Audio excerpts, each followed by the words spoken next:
Sport TV rero turi hano Nyirangarama agiye kubera irushanwa ry'amagare ku rwego rw'igihugu rigenda mu misozi.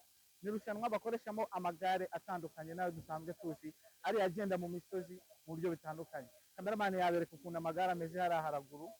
Ni amagare asa naho ashinguyemo mu buryo butandukanye nk'uko mubireba rero ni amagare amenyerewe kugenda mu misozi no mu ahantu h'ibibaya ahantu hatandukanye. Rero Karene Sport TV iri hano kuri stand ya Nyirangarama ahagiye gutangirira ibikorwa byo gutangiza uyu mukino w'amagare agenda mu misozi cyangwa ahantu habi.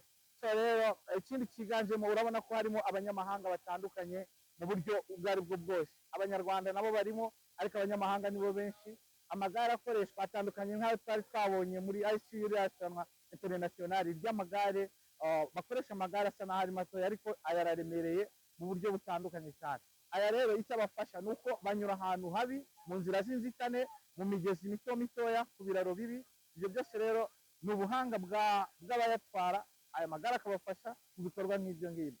So hano rero turagenda tureba kuri stand zabo uburyo ibintu bimeze.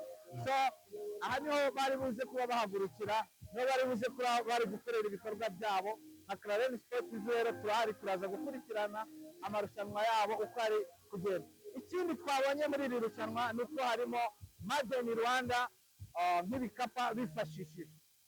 Muri rusange rero ni nko kuvuga ngo kimwe mu bintu tumaze kubonamo hano ni uko ibikapa byifashishijwe muri iri rushanwa ni ibikapa byakorewe mu Rwanda, ntabwo bifashishije ibikapa dusanzwe tuzi bya siporo byo mu mahanga, ahubwo bakoresheje Made in Rwanda. Siporo rero y'amagare nta kindi izana no kwimakaza ibyakorewe iwacu nka Made in Rwanda.